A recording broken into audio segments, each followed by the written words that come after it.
Hello, it's a beautiful Sunday evening, day number 9 in the month of February 2025. Good evening and welcome to Iron Port here on Metropolitan Television. Iron Port is proudly brought to you by the Ghana Revenue Authority, Well PLC, Serene Insurance, Ghana Link Network Services, Meridian Port Services, MPS, and indeed Phoenix Insurance. The show is proudly powered by the Ghana Ports and Harbours Authority-GPHA, and our media partner on this journey of a lifetime is the Business and Financial Times, the BNFT.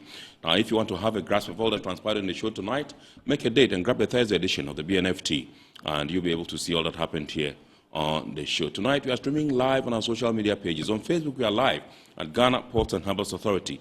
Ghana Ports and Harbours Authority. Still on Facebook, we are live at Port of Tema. And on YouTube, we are streaming live at Iron Port. Iron Port. Now, we shall be getting interactive with you as usual. And so all you have to do is sit back, relax, and grab your phones and send us your messages and comments via our dedicated WhatsApp line, which is 0538 037353. 0538 037353. When the time is right and I pick signals from the production team, I shall activate the phone lines for you to call in and contribute to the discussion. My name is Kennedy Mona. We are going for a quick break. When we return, we'll continue the show. Please stay with us.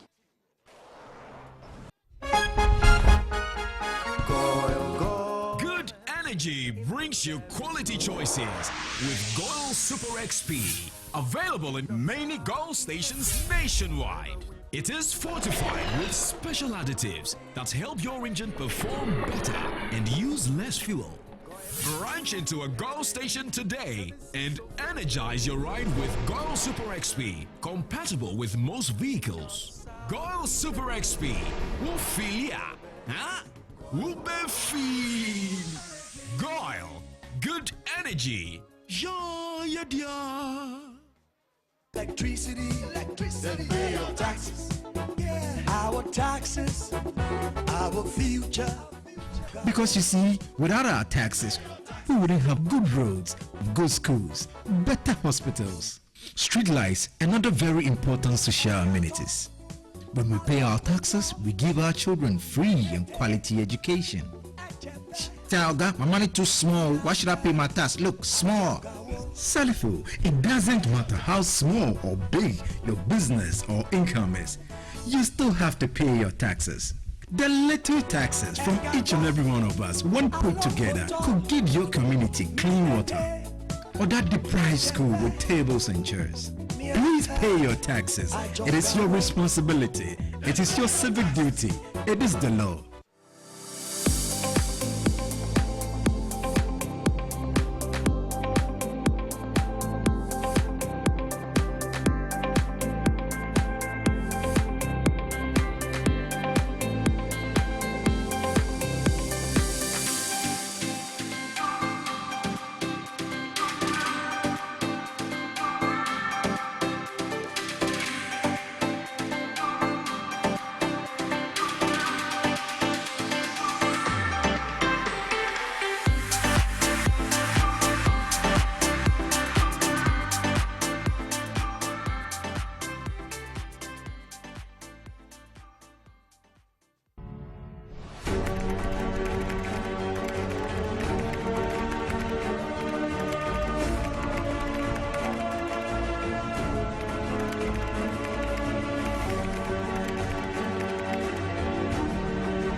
MPS Terminal 3 is Africa's new state-of-the-art container terminal at Tema Port.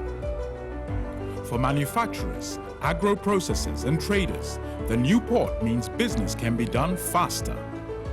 This infrastructure boost will improve Ghana's port handling capacity, connect more trading routes, and oil the engine of growth for the economy, creating greater opportunities across all sectors as Africa's markets merge and become the largest trading bloc globally. MPS, we connect, you thrive. Business and life can be like the sea sometimes. Sometimes serene, sometimes calm, sometimes turbulent, and at times it brings the unexpected. However it is like, trust Phoenix Insurance for your home, car, business, and marine insurance needs. Call 0302 246 319 or 0243 690 492. At Phoenix, you experience a delightful service delivered with wisdom. All right, welcome back. We are now going to take a look at happenings in the port and shipping industry globally. The U.S. Navy has partnered with Saildrone to double its fleet of unmanned vessels monitoring drug trafficking routes in the Eastern Pacific and the Caribbean. 20 Saildrone voyage units equipped with advanced sensors will assist Joint Interagency Task Force South and U.S. Fourth Fleet in detecting illicit maritime activity. These cost-effective high-endurance drones enhance surveillance in areas difficult for manned vessels to cover. The operation targets smuggling corridors near Colombia, Venezuela, Ecuador, and emerging threats closer to U.S. waters. German shipping giant Hapag-Lloyd has christened its 9th LNG dual-fuel 23,660 TEU container ship, Bangkok Express, at Hanwha Ocean's Okpo shipyard in South Korea. The vessel, part of the Hamburg Express class, will operate in a Far East North Europe service under the Germany network, reducing emission by up to 25%. This marks another step in Hapag-Lloyd's push for greener shipping, alongside its $4 billion financing deal for 24 additional LNG dual-fuel vessels. Welcome back. We are now going for our word of phrase of the day. And remember, the word of phrase of the day has been fashioned to bring you up to speed with the terminologies and jargons we use in the shipping industry. And today's word is trafficking. Trafficking. Trafficking. Trafficking refers to the illegal transportation of goods or people by sea, often involving activities such as drug smuggling, human trafficking, or arms smuggling. These illicit operations exploit maritime routes to move contraband or individuals across borders, frequently utilizing various types of vessels to evade detection by authorities.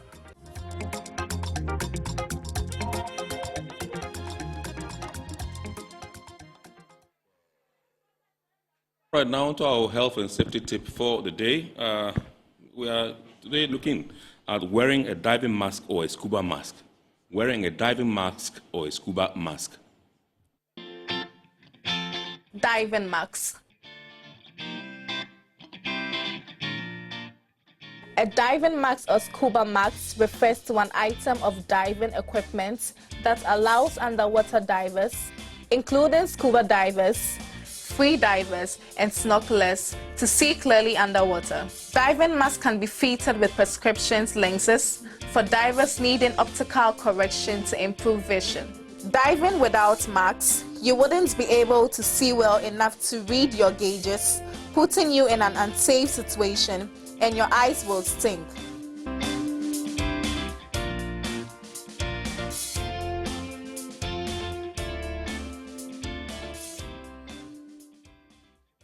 All right, so we are now zooming into our discussion proper tonight. And tonight we're taking a look at how to harness digital trade innovations for economic growth in our country, Ghana.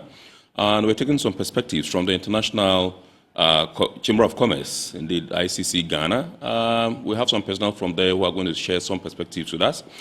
This discussion also comes on the heels of a visit by ICC-Ghana to the MPS Terminal 3 in the port of Tema. And so we want to look at where we are at the moment in terms of digital penetration as far as trade is concerned, trade facilitation, so to speak. And also see where we need to be going, from here, and what we need to be doing as a country in order to reach that peak that we want, so that we can have effective and efficient trade, on the back of digitalization. And so it gives me pleasure this evening to introduce to us Mr. Emmanuel Donikwami, who's no stranger to ION Port. He's been here on a number of occasions. Happy New Year, sir, and welcome. Absolutely, yes. Mr. Donikwami is Secretary General of ICC Ghana, that's International Chamber of Commerce Ghana. And also in the studios with us, Mr. Anthony Angmo, who is the Chair of Digital Economy, ICC Ghana. Welcome, sir. Thank you. Right, so let me begin with Donikwami, and find out from you your candid opinion, if you like, about where we are at the moment as a country in terms of the deployment of digitalization or digital tools for trade facilitation? Where have we reached? What's our status now? Thank you for having me. You're welcome, sir. Good evening to your viewers. Good evening, sir. Ghana seems to be doing very well within the digital space. Right. And the current innovations has more to do with digital trade agreements. Yes. These has to do with e-invoicing, e-payments, and you could see a lot at our ports. Yes. We paid a visit to the MPS Terminal 3, and you could see a list of all these things we read about or see online being deployed for you to see. When it comes to digital trade agreements, from the ICC perspective, we realize that we lagging in the sense that Ghana is not a contracting party to the Istanbul Convention. Okay. So we do not have passport for goods, what within the ICC community we call the ATA CANE. The CANE allows for temporal admission of goods within a country. Currently, we have our customs laws that allow for temporal admission. Yes. But international best practice will encourage you to sign on to the Istanbul Convention, to be part of the global community that allows for temporal admission of goods. Our neighbor Côte d'Ivoire issues ATA CANE for equipment and for goods. I remember there was an incident I read about a businessman up north. Is it Mr. Ibrahim Mahama? Yes. The CEO of Red Clays. He was complaining about paying so much for equipment that was going to be used temporarily within the country, for a short period. Right. A CANE allows you to bring in an equipment or a product for use within a year. Okay. And that same passport allows you to bring in a product to a country for temporary use. Yeah. And then that same passport allows you to send that product to multiple countries without paying duties or any fees or levies. So ICC Ghana is keen on championing the aspect of digital trade to make sure Ghana joins the club of 78 countries at the moment. You're still talking about the Istanbul Convention. Yeah. What is it basically? It's more to do with a passport for goods. Okay. Currently, on our law books, customs has an act that allows for temporary admission of goods within a country. Okay. But you use your own discretionary powers to decide whether you will demand duties for the temporary admission of the goods or not. But the international best practice is for you to sign on to the Istanbul Convention, which will allow you to be part of countries that issue ATA CANE. A CANE more or less it's just an insurance that the product will come into the country and will leave after a period. So you don't need to charge the necessary duties for that particular product. Right. I hope you get me. I get so the difference when you see companies asking for tax exemptions, most of the exemptions maybe they might be chasing. They fall within an ATA CANE scope. Okay. So if Ghana does ratify the Istanbul Convention, then we take the necessary steps by getting customs to write to the World Customs Organization. And then we identify a guaranteeing party. Yes. SIC, being an state insurance company, already issuing the ECOWAS brown card, together with ICC, can be the guaranteeing party for a CANE. And for your country to be competitive, you definitely need such innovative products. Absolutely. To facilitate trade. Okay. Great. So let me come to you, since you are the main man as far as the ICT is concerned, and find out from you what the most transformative digital trade innovations are. Those that are shaping, global and Ghanaian trade today. Yeah. So, like you rightly said, we paid a visit to MPS. Yeah, Terminal 3. Recently, and literally, MPS is, I would say, created Singapore in Ghana. Right. Okay, because reviewing the digitalization, solutions or innovations implemented, we counted roughly at least 15 different technologies. Yeah. Solving different things or, helping different processing and all that. I think when it comes to the key innovation that is driving a lot of success for Ghana right now in terms of import-export is the ICOMS. Right. So the customs management system basically has become what we call the single window. Yes. And so basically within it, importers, exporters can all make use of it, without the traditional way of going to different offices, filling different forms, and all the complications, it's really been reduced. And one of the key success stories about it, when it was implemented within 3 months, it was able to make already 3 billion Ghana cedis. Right. I mean, over 3 billion. So the potential is heavy. Of course, we also have the mobile money, which is also a key transactional tool right now in Ghana. And right now, actually, it's in terms of its recognition globally, Ghana is actually leading, when it comes to mobile money penetration. I think the 2024 global index placed Ghana at 95.06%, which is, the highest right now. Absolutely, yes. So, these things, Ghanaians must hear it because, you don't sit down and say, Ghana is leading something in the whole world. So I think these are all cool stuff, that we need people to know about. Right. Of course, we have our Ghana card, which we have not really maximized. Right. Okay, the value of it is really huge. We've not done much with it. Hoping now that, at least almost everybody has, new government can look into maximizing the value of the Ghana card. There's so much we can do with it. Right. And of course, there are other digitalization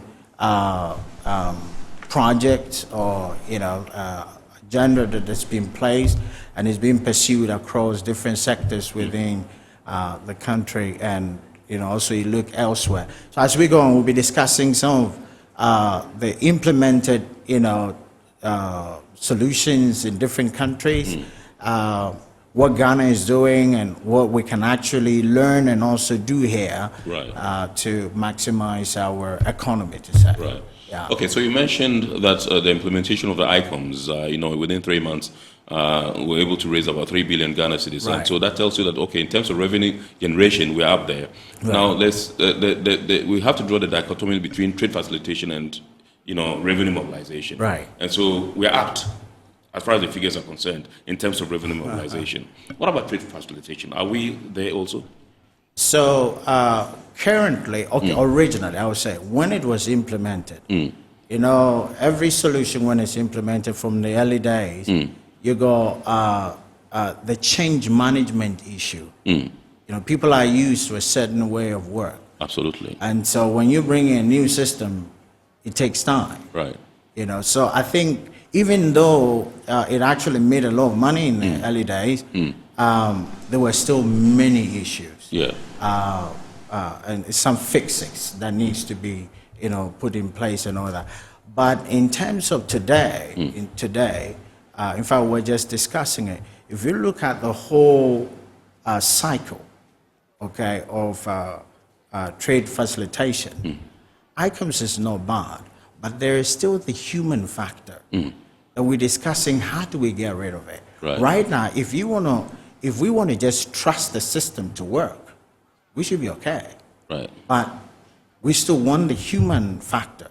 And the human factor is what is taking us more like to still the early days. So we have a proposal in this discussion for the state to consider You know, the U.S. just did what they call the Department of Government Efficiency. Yes. The DOGE. Yeah. I think we need to consider something because we seem to be deploying so many systems, but no department is looking into the efficiencies. You know, you go to the passport, you have systems. You go to DVLA, you have. You go to NHIA, there's so many. But we're not looking at the efficiencies, and I think that's something that we need to look into as we move forward. Also to maximize actually the time in which we live.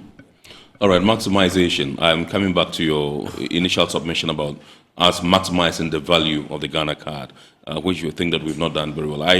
I know that a lot of premium has been placed on it in recent times with the current leadership of the National Identification Authority, you know, outlining some benefits that could accrue from the Ghana card if some certain measures are implemented and all that. Right. What are some of the ways by which we can maximize, you know, the potential or the value, so to speak, of the Ghana card? Personally, you know, Because I went to the NIA last week and I saw thousands of people in the compound. Thousands of people. So I moved to Calbank where they have their premium service center. Okay. There too was a bit choked.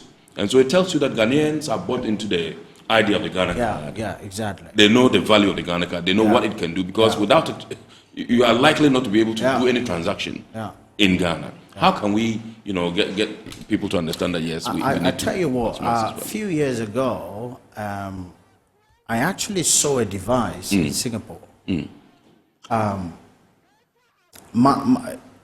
With that device, if you go, say, to a bank, and with all the data you have, if they just to scan your ID, everything about you is known.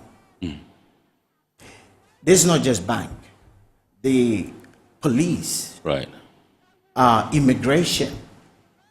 I mean, look, every sector, the information that the Ghana card provides can be used for even for national security. Yes. You know, I'm not. You can see me right now, and you can either scan my face or just scan my ID.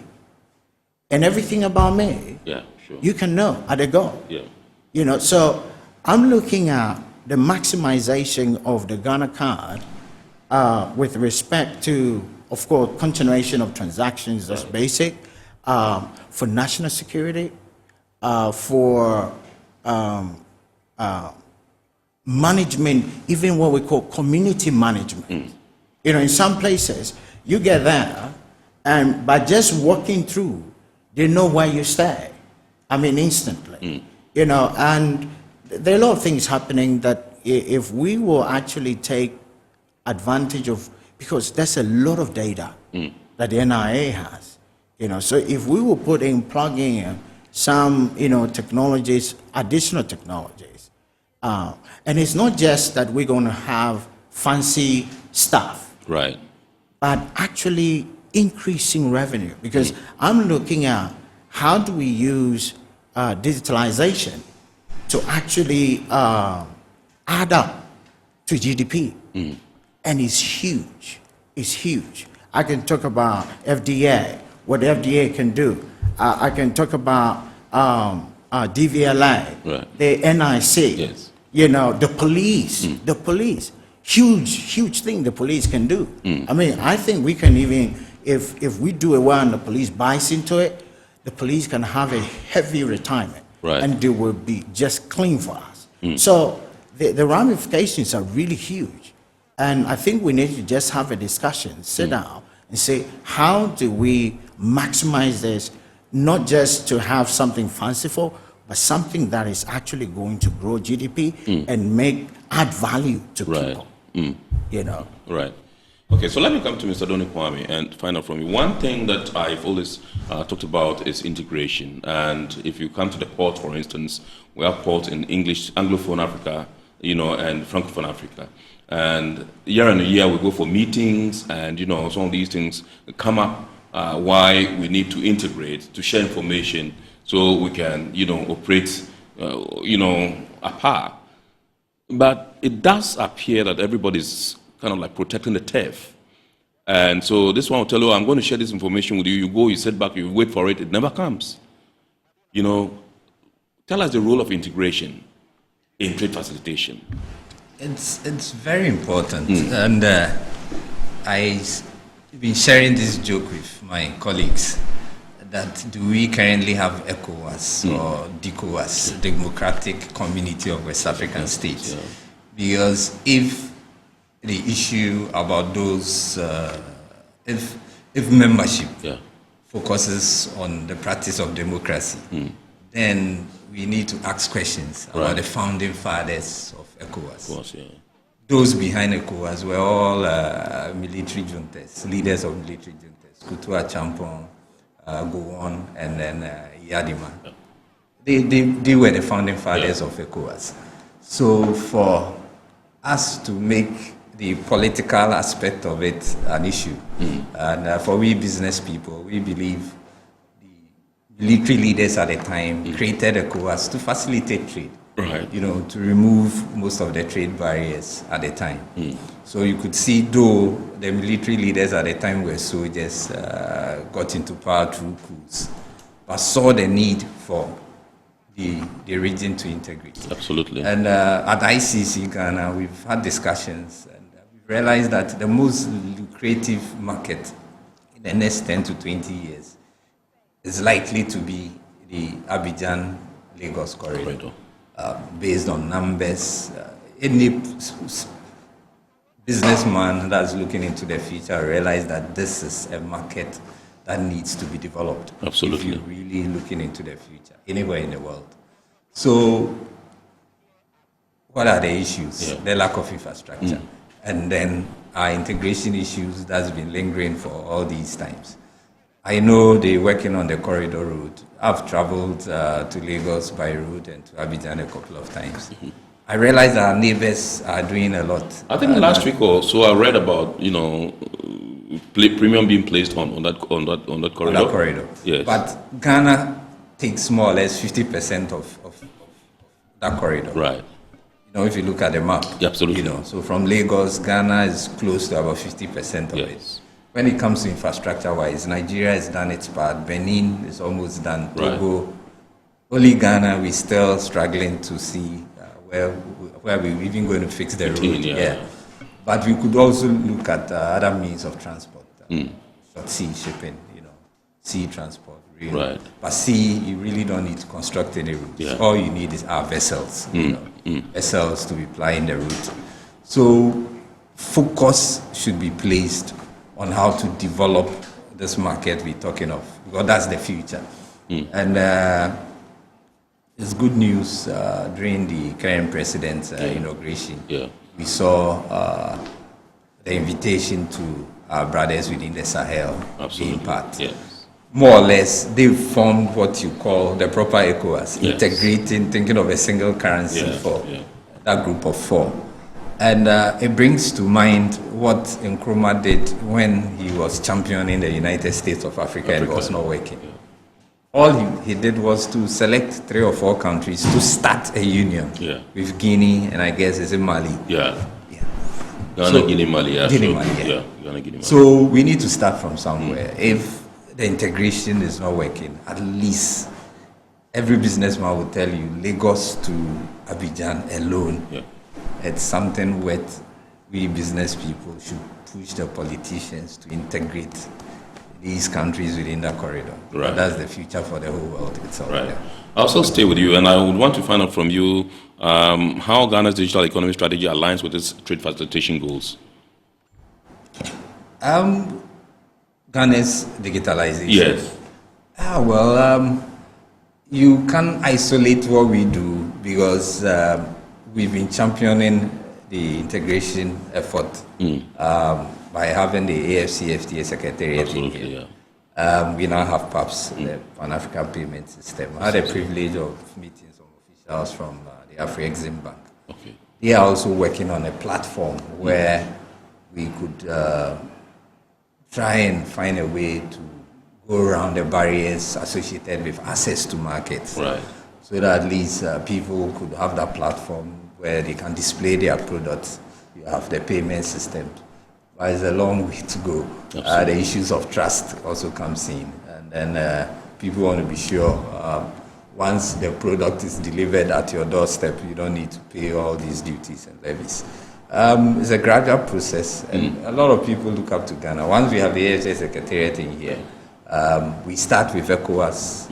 I remember ECOWAS had a similar project years back. At the time it was called Sigwatops. Yes. Being championed or being funded by the EU. But it's never took off. So we believe with Afri-Exim Bank itself trying to push after PAPS, thinking of having a platform where business people can display their products.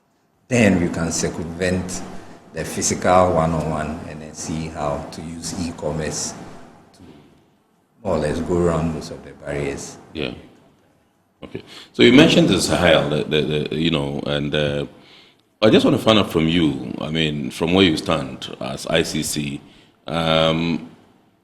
what impact will their exit have on trade in the sub-region? I would prefer we separating the two. This is the democratic community of West African states in the Sahel. Yeah. But when it comes to trade, it's economic. So the politics should be set aside and then allow business to flow amongst within the countries. So we should have a way of engaging them when it comes to trade. Separately. Okay. Then the politics and then the style of governance and others can be looked at. But they should allow trade to flow between the countries, which is key. All right. Mr. Ango, let me come to you and tell us, if you can tell us the role that ICC-Ghana plays in supporting businesses and policymakers in their digital transition. Is there any role you play? Yes. But I want to just say something quick about aligning the digital economy strategy. Right. The strategy of the government really has been that technology should be at the bedrock, of an inclusive development approach to say. And I think to that extent, if we look today at how young people are actually in Ghana, are working for organizations globally, I think to some extent that's a success. The only problem is the government doesn't really know who is doing what. So I take it as on the blind side of the state. Right. Okay. Because I've personally recruited for foreign organizations, great talent, And interestingly, all the customers actually think that the foreign companies are the people doing the development. Okay. Not knowing that it's actually in Ghana. Okay, so it's something that the state needs to look at, because if we have that capacity, how do we, again, maximize it? Right. So that's that. But again, when it comes to how is ICC helping? Yes. Mr. Donny is here. I think that he's in a very interesting position because he kind of mediates all the parties. So you will see him talking to MPPs and NDC, because every time the agenda must be the ICC's projection and all that as it relates to the business community is heard by all the so there's that continual engagement. If I would say it that way, that exists, all the time. And like he said, it's something that has always been done. Right. One of the most recent things that ICC did actually was the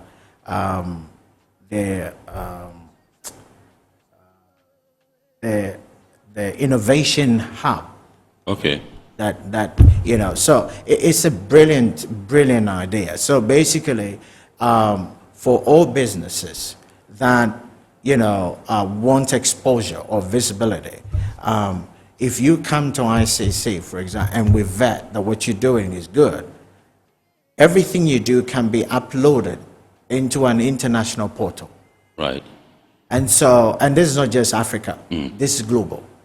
Okay, so anybody in another country or continent that sees your product. Now, this has been vetted by ICC, so that's a big deal. Okay, but once they see what you're doing and the person shows interest, it means that through ICC, you can actually do business. And that's a very good thing. Of course, it has many layers to go. I think the portal is being hosted, by different, but that is it's already a project that we were pushing I think, a few years ago. So both on the governmental side and also on the business side, there's always some sort of activity going on. Right. Okay, so I would want you to walk us through the benefits that trade facilitation has brought that digitalization has brought to trade facilitation in Ghana's maritime and logistics sector. Indeed, initially you mentioned the benefits of ICOMS. Yeah. And also we can also talk about ease of doing business, convenience, plugging the loopholes and, increased revenue and all that. What are some of the other benefits that accrues to the sectors, that's the maritime and logistics sectors, in trade facilitation? I think the most recent one is actually from MPS, that what seemed impossible to do, that is setting a target so high that really is a target. They literally outperform their own target. Okay, so all these elements that you mentioned right now, they actually causing the maritime domain to actually do better than they forecasted. And so what it's actually doing is giving investors a lot of confidence. What does that mean? It means that for the country as a whole, a new interest is going to rise for the country. Right. Because these guys are outperforming. And this is even not the entire package yet. They are now going to phase 2. So you can imagine if all the phases are executed, it's going to be, so I take it at first, they get in the efficiency, the productivity, and of course the revenue and all that. But in addition to that, it's creating investor confidence, right? In the country, which is a big plus. Okay. Now, in general, if we want to talk about the value that it's creating, like I mentioned, between 2019 and 2024, I think, mobile money alone, the transaction, almost 2 trillion. Yes. That's no joke. Yeah. Okay, so these things, and we're just talking about it. Even people in the village know how to do Momo. Momo, yeah, that's right. Sure. And that is now affecting the mobile penetration. Yeah. So even if you don't know how to use a phone, you gotta know how to. And this means that if the country wants to communicate, access its people, you know that even the old woman in the village will be accessed. So the benefits are really enormous, and it's really left to us to determine how far we wanted to go. And personally, I'm just thinking that we should use this highway, okay, to deploy many services. Right now, Singapore's economy, maybe it's 4 or 5 times. Right. $501 billion. Right. Okay. I see the possibility of using digitalization to rake in more value in terms of numbers. Right. Okay, and it's not just for the state, but the more we do, we're also able to create more jobs. Okay, because we want the agri sector to grow. We need investment. How are you going to get the money? Okay, if we begin to run, let's say, FDA, okay, with all the portfolio they have, we can be raising so much money from FDA. Okay, we can look at DVLA.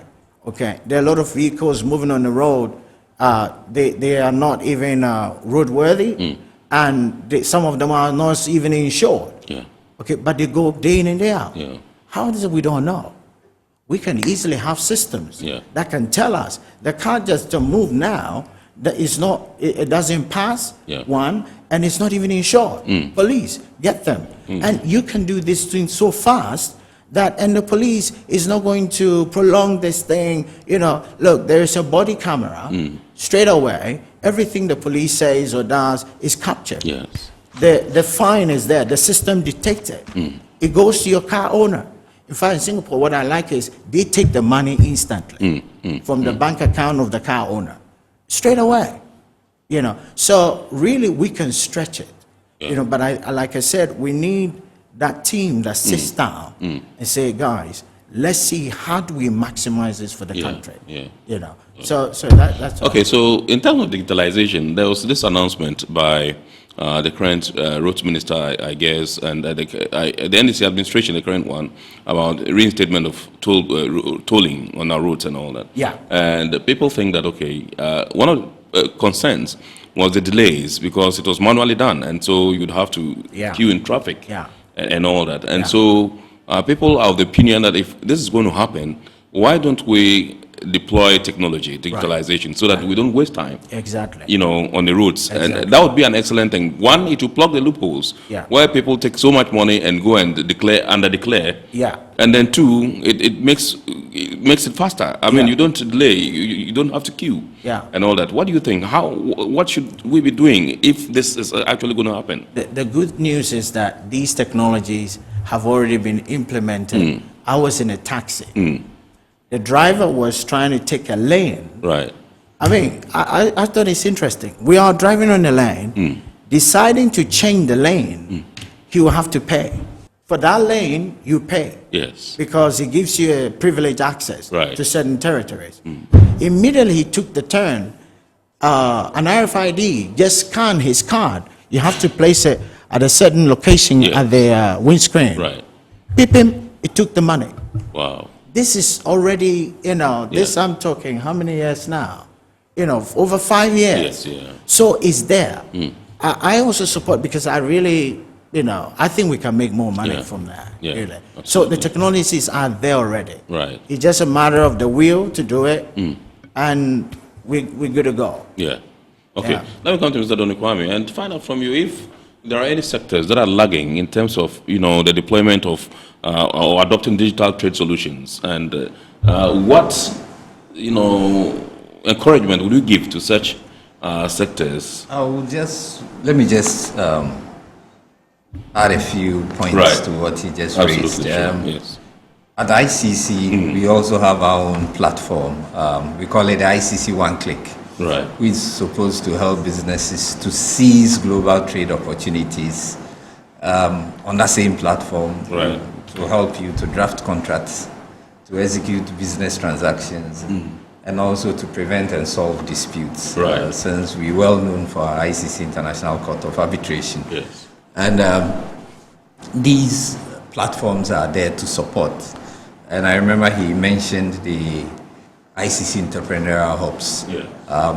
Currently we have about 4 in Africa, Ghana, Lagos, Nairobi, Casablanca, so at least the north, the south, east, and west. And then we also have hubs in South America, where we do communicate with each other on market opportunities. So members have that privilege. Those who are members have registered to be part of the ICC Entrepreneurial Hub, have access to all these market information that they need. And as to areas that needs support. From what you just mentioned, I had a privilege of attending the China International Supply Chain Expo. And to tell you the truth, I was amazed at the latest technologies that were available.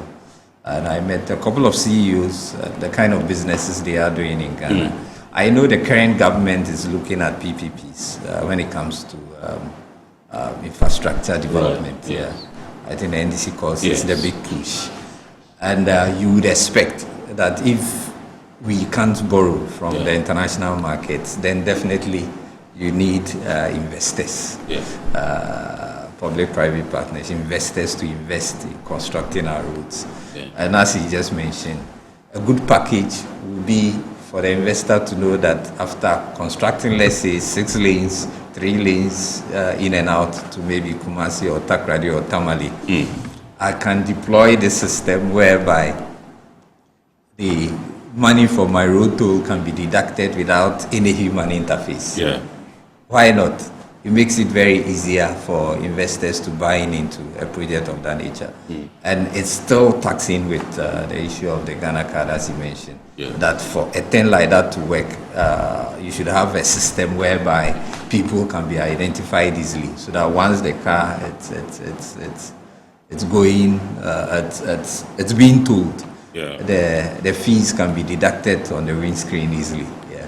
Right. And the driver can also be identified, as we saw at the MPS Terminal 3. Absolutely. These systems do exist, and we really don't need to reinvent the wheel. We just need to package these things and attract the right investment. Absolutely.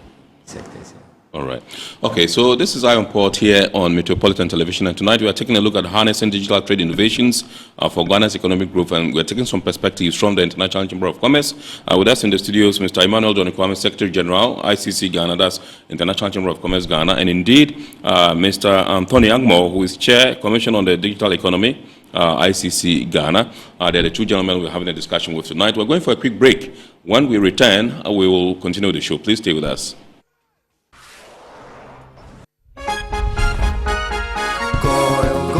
Good energy brings you quality choices with Goil Super XP. Available in many Goil stations nationwide. It is fortified with special additives that help your engine perform better and use less fuel.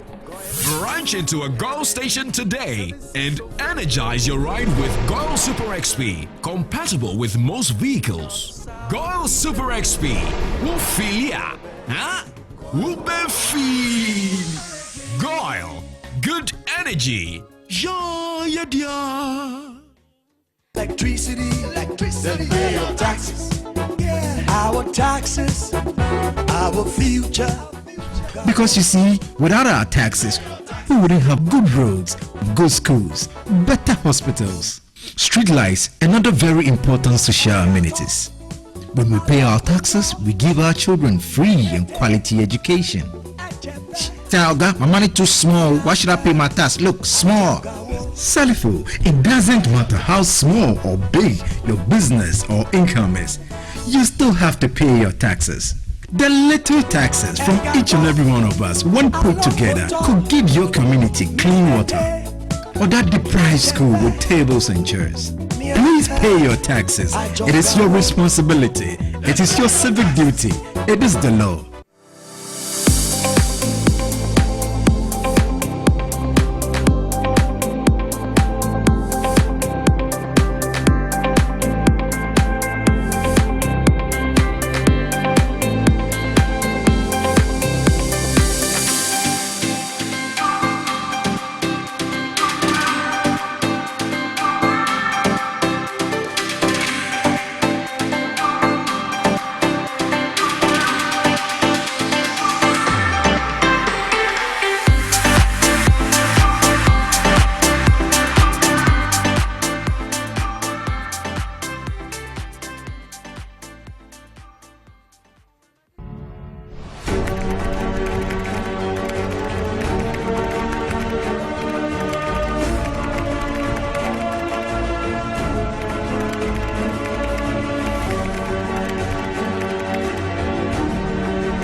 MPS Terminal 3 is Africa's new state-of-the-art container terminal at Tema Port.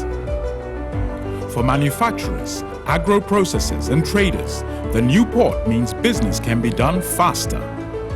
This infrastructure boost will improve Ghana's port handling capacity, connect more trading routes, and oil the engine of growth for the economy, creating greater opportunities across all sectors as Africa's markets merge and become the largest trading bloc globally.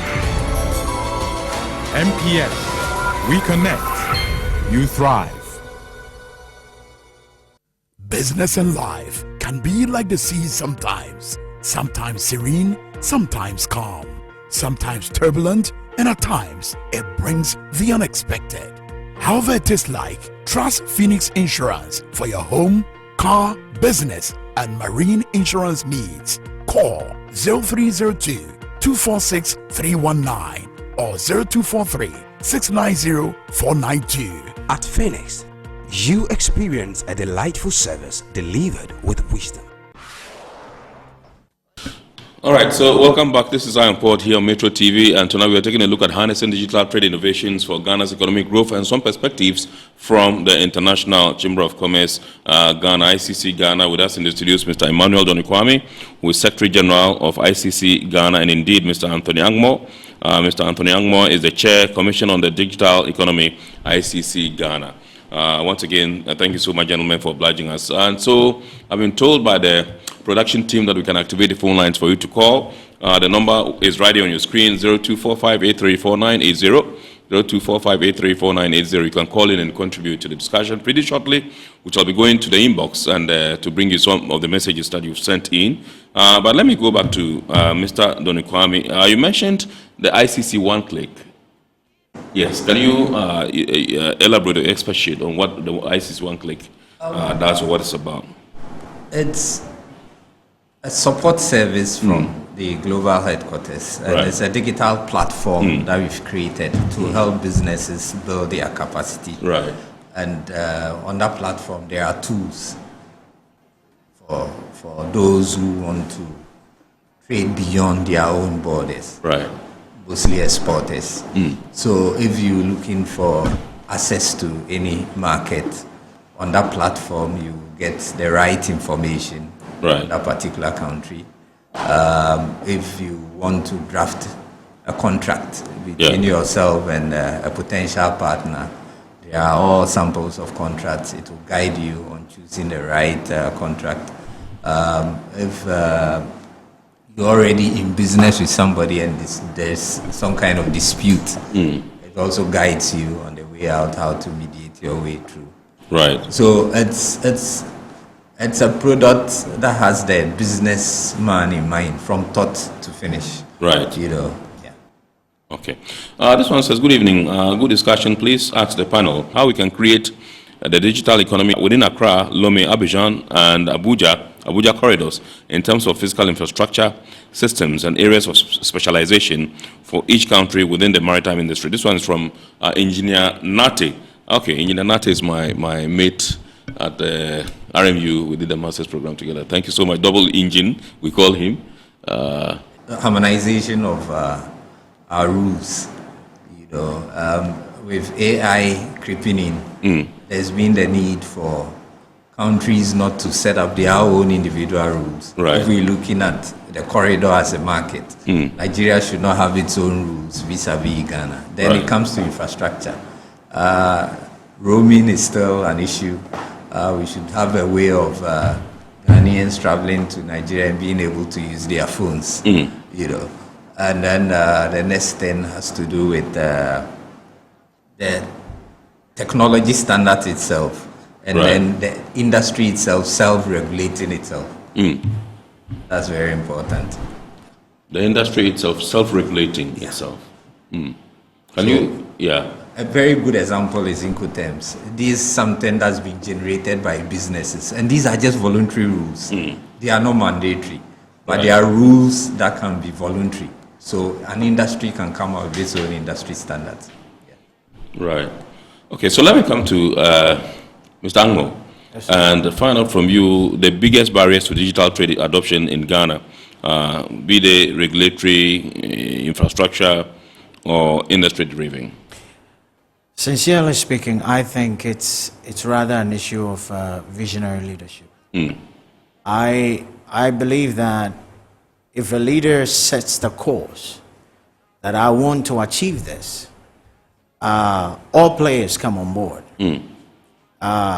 Until the vision is set, even those with the ideas lay back as though they are unable to do anything. Right. And that's why usually we say that the people that speak into the ears of the president or leadership must be well informed, okay, and so that they can help him project right. You know, the question you asked right now about the infrastructure, yes, it's just leadership. The leaders of these corridors can just meet and say, guys, we want this to be achieved. That's it. You know, years ago, I lived, you know, I schooled in Russia. And those days, when you receive a call, you still paid for it. Putin just woke up one day and said, listen, all incoming calls are free. And that was the end. You see, so I say that all the things that need to be done, most of them we already have already. You see, this ability to track vehicles effectively, yes, it's already there. You know, to be able to even itemize, you know, or know the content of a container and all that. These things are, the technologies are already there. It's just the will of the leaders to say, guys, at this point, let's make this work. Who are the players? And everybody just comes on board. You know, so I think the decision of leadership, it's actually the key thing here. Right. You know, and I think that if they will set the agenda, we'll follow through. All right, so I think there's also the negative or disadvantageous side. Recently, I don't know whether you heard about some fiber cuts elsewhere, which disrupt trade in a certain way. How can we overcome some of these challenges? So the thing is this: the technology exists for. In fact, we have wireless or what we call infrared communication devices, right, that have the same throughput as cable underground. Right. And I'm talking, this is like 10 years ago technology. No, even wait, 15 years. Okay, we wanted to even deploy it, I think at GPHA at the point. Right. Okay, it's long ago. So if passing cable underground is a problem, beam it through the air. And we're talking, this is national, national infrastructure. And so, and we know it will pay off later. It will pay off later. So why don't we just do the right thing? If we have a problem with fiber cut, send it through the air. And it's a military-grade technology. It's being used, you know. So really, I don't know. Sometimes I just feel we're having excuses to drop the thing, but it's there. We can really do it. Okay. That's why I say if the leader says, guys, I don't want excuses. I want the thing to be done. That's all. Right. You see. Okay, so we still have some messages that we would have to take. This one is from, my name is Sylvie from Tema Community.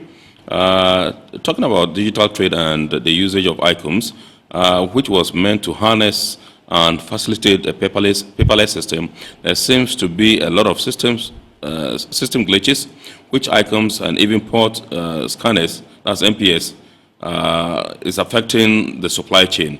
Please ask Mr. Angmo the way forward to achieving a better and smooth digital system with an alternative backup plan, if possible. Okay, so, you know, the history of ICOMs is that, you know, every vendor comes with the template. And most of the time, they customize the system. Okay, and so what started off with the initial problem that they had is because it wasn't completely done, but then it had to go live. Right. Okay, and so obviously when that happens, you have all these glitches that still, persist. But the thing is, we met the head of ICOMs at our last supply chain summit. Okay. You know, I actually hosted the panel. So there are still works being done. It's just that I expected by now, you know, we should have moved way forward. Right. I currently do not know the major hurdles in ICOMs, but At the time, I knew that there was progress being made in fixing. So it's a system. Right. It's just that sometimes it needs to be hastened. Now, as of this is a national system, so you can't just flip it, like that. So I know that the best way around it is for the banks to say, or the hitches to be fixed. Yeah. However, I believe in what I was talking about. Maybe we'll call it a Department of Digital Services Efficiency. Right. Okay. Call it maybe .say or something. From what Dodgy, yeah, to .say. I think that is something we are missing out in our digitalization agenda. Right. We need to sit and say, okay, we've implemented this for 5 years. Where have we achieved our aim 100%? You do an evaluation. Evaluation. An audit and evaluation. You see, I see that we're not doing that across board. So if we would do that, then a team can be set to push to fix all these things. Right. It's better to fix them because it's a huge system, than to say, let's flip it. Right. So that's what I would say to that. Okay. One of our regular texters and viewers, Ohima in Tema, she says, good evening, Iron Port. Is the ICC promoting a digital platform for trade in particular or promoting digital trade in general? Kindly clarify for me, Ken. We're doing both. Yeah, we're doing both. Let me just make a few comments on my colleagues' love for Department for Government Efficiency. Yes. We were quite thrilled when we heard that we now have a Minister for Public Sector Reform. And I guess a Minister for Public Sector Reform fits into that bill. During the President Kufuor era, we had a Minister for Public Sector Reforms, and that was a key person from the private sector, trying to bring the efficiencies within the private sector into the public sector on how to reform our system. And we hope and believe that the business community will see to it that that ministry does work. And of all the ministries that have been created, that's one ministry of interest to most of us, based on what's happening in the US at the moment.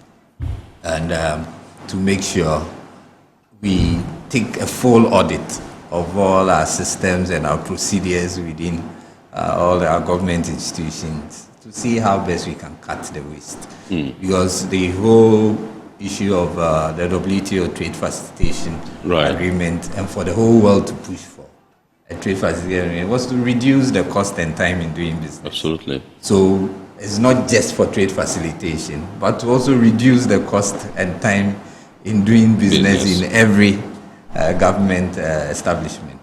So we don't know the terms of reference or the mandate of the Minister for Public Sector Reform, but we want to include DOGI as part of her work. All right, so this one, I would want to come to you for it. What impact have digital payment solutions, e-banking, mobile money, blockchain, had on trade finance and cross-border transactions? Now, apart from the mobile money, which you said between 2019 and 2024, I hit like 2 trillion. 2 trillion. I mean, what are the other? Currently, if you look at the banking sector, for example, incorporating or integrating mobile money into your banking. Yes. When e-levy was passed. Yes. Everybody was thinking, most of us were all thinking that we're all going to just decline to use mobile money. Yeah, sure, absolutely. Yeah. But actually didn't. Yeah. It didn't, because it's something we can do. We can't do without. It's a convenience. Yeah, it's something we can do without. Because if I need to go to the bank, you look at the time I'm going to spend to go to the bank. Yes. And then go and be in the queue. Meanwhile, you can pay whether it's 2 cities or 3 cities or 10 cities even, and you still get it. So you calculate all that, and you realize that for efficiency, driving to the bank alone, you understand. So for me, the impact on life itself. You know, of course, we don't usually analyze these things, but the impact on you as a human being, because like you're driving there, I could have done other things. Yeah. But now you have to waste all the time in traffic, you know. So well-being of people, you know, has actually been helped to some degree. If you look at, even though we still believe that a lot of efficiencies remain to be hiked, to say, in the implemented systems. Right. But if you look at it, right now, taxes, we pay taxes online. Before, I have to go and fill forms, then you go to the office, you know. Now you don't do that. I just pick the card, and then, you know, the tax is already there. So you just click, and you put the card in, that's it, it's paid. You know, so there are a lot of, what I call human value that we've gotten out of these systems. Right. You know, again, even for businesses, you know, now you don't have to go to the school to pay fees. You know, all done all through that. You know, so easy. So to a greater extent, I believe that these technologies have enhanced our lives one way or the other. If we are to really sit down to calculate, and that's what the efficiency team will do. You know, how is it impacting people's lives? You know, we can get there. But if we can actually get so much value if we pick different sectors and then look at how they actually adding value. Right. To the life okay, of so people. there are those that also are of the opinion that if we don't slow down on digitalization and technology and all those things, there are people that are also going to be rendered redundant or jobless. No. We had that. Yeah, we had that.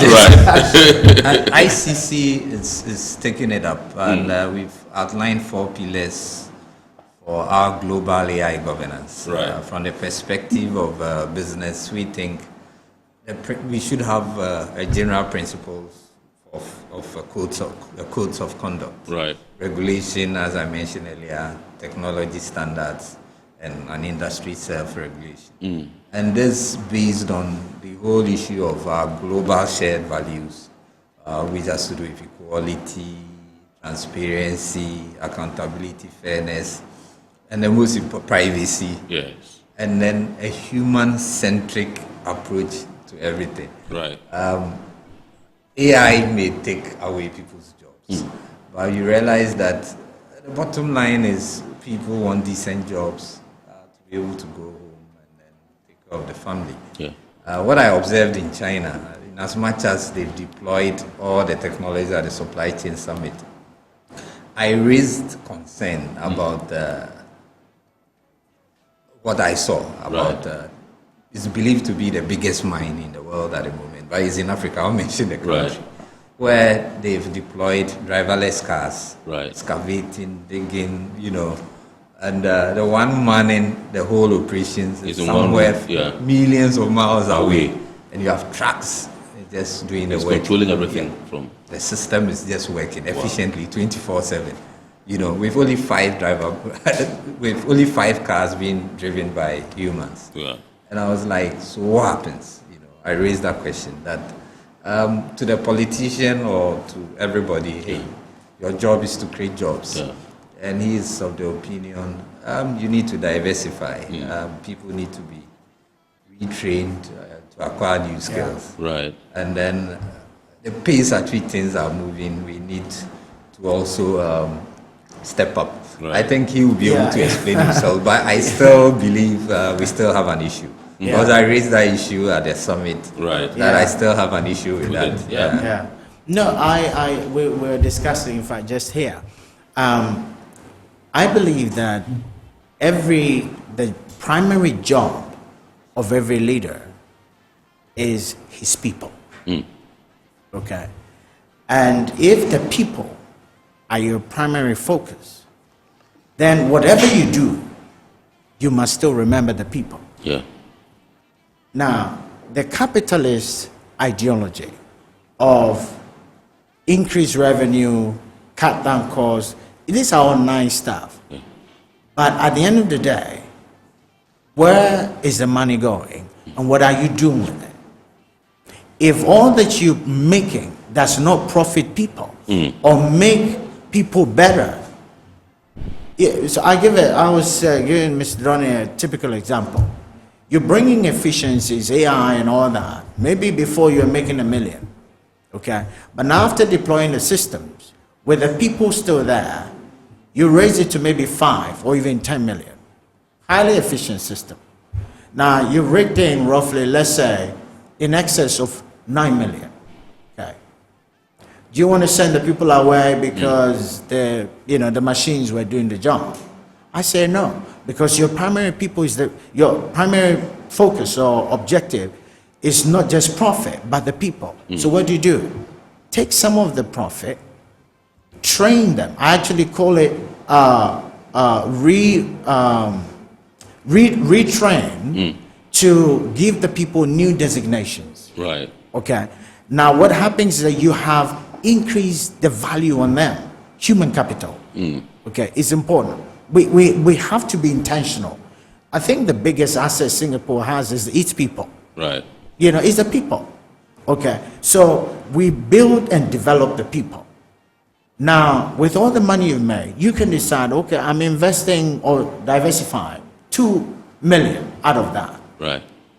The people you have trained here who are not needed critically here right now, you can repost them.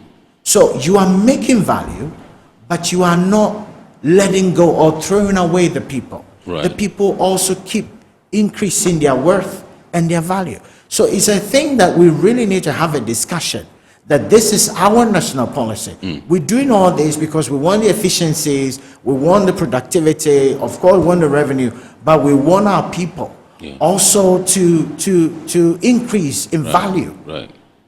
So at the end of the day, it's a win-win. Absolutely.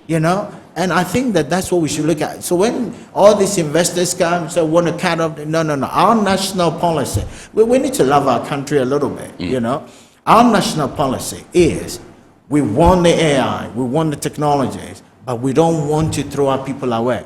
The truth is, and we're talking about it, if you make the profit, and the people become poorer and poorer and poorer, tomorrow they will launch into your factory, okay, because they have nothing to eat. And you have siphoned all the money. So you're going to be targeted. Let our profiting be to the benefit of others also. Right. That's philosophy we hold. Right. Okay, so let me come to Mr. Donny final from you. What's your assessment of Ghanaian businesses in terms of their quest to maximize e-commerce and digital marketplaces for international trade? Yes, there's a lot going on. I've seen a couple of platforms. It's still issues with cost. Yes, you can display your product online. Somebody elsewhere, we want it, find a means of paying, but the delivery still comes at a cost. Absolutely. If the product needs to be delivered by DHL. So there are still cost implications in there where we believe the lack of infrastructure within our jurisdiction makes it a bit more expensive. Transportation itself, it's an issue compared to people doing e-commerce in Asia or in Europe.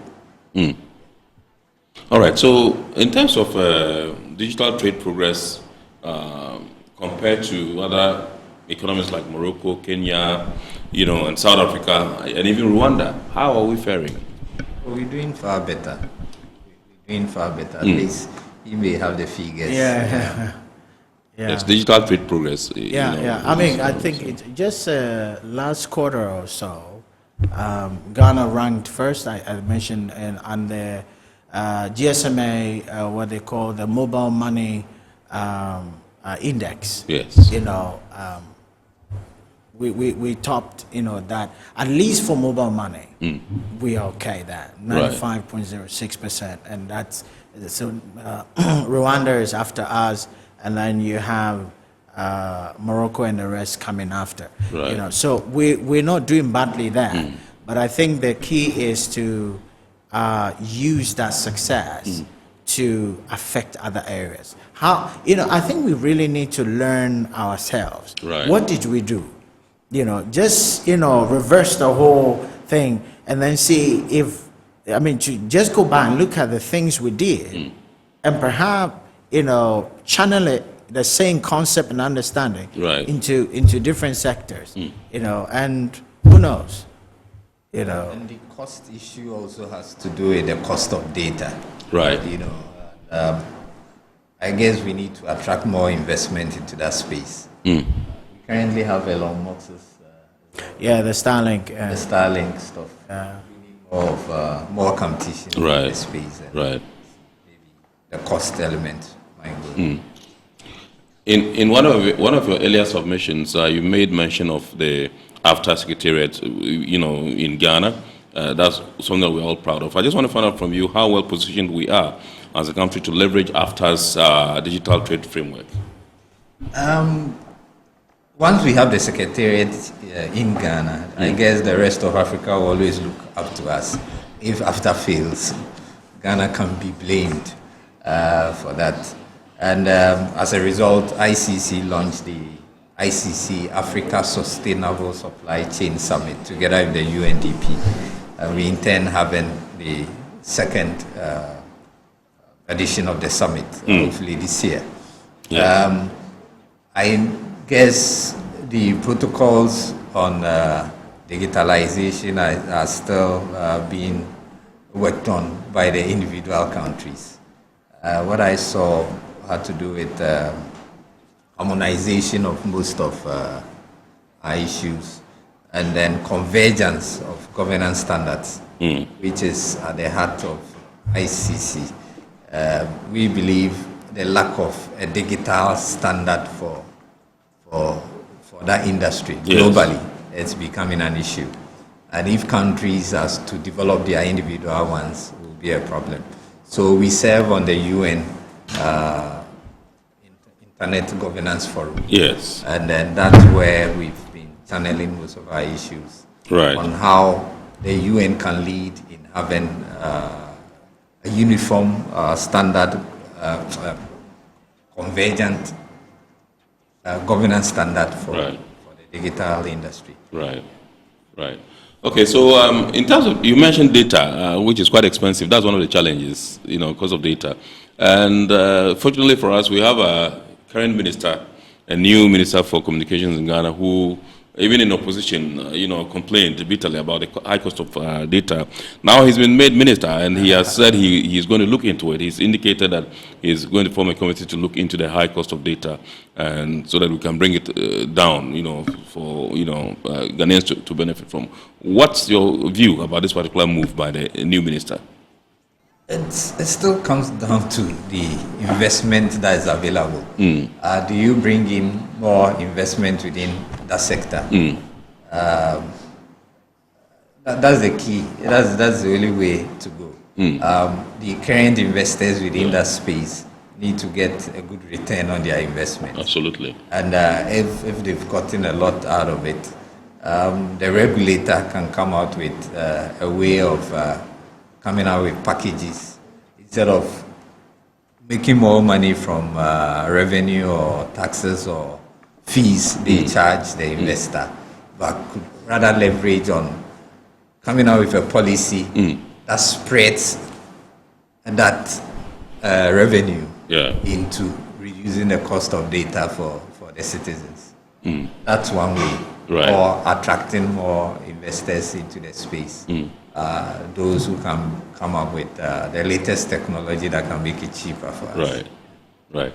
Ms. Angmo? That's right. Yes. So welcome news from the communications minister. I of course, we always wanted to go lower and lower and lower.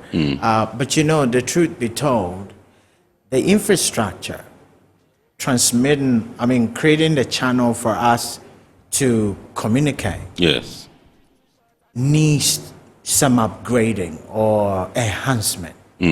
Okay, because I don't know if for some heavy users, at a certain point in a day, the bandwidths get choked. Okay. That's the peak period. Yes. When almost everybody virtually Yes. is on the computer, Certain the industries, phones, yeah. and Certain industry from tablets and all that. 2:30 to 3 thereabout to say 5. Yes. Everything Choked, is yeah. so slow. You know, personally, I feel like our telcos are not paying too much attention. You know, and with this news, I think they need to really access their technical sheets. Right. Okay, what are you really giving the people? And let's test it.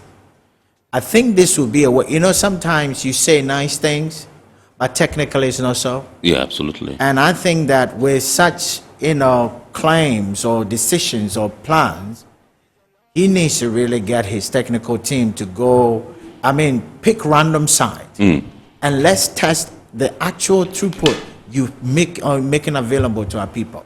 You know, I think if he will go that way, it will be putting his lips to the task. Yeah.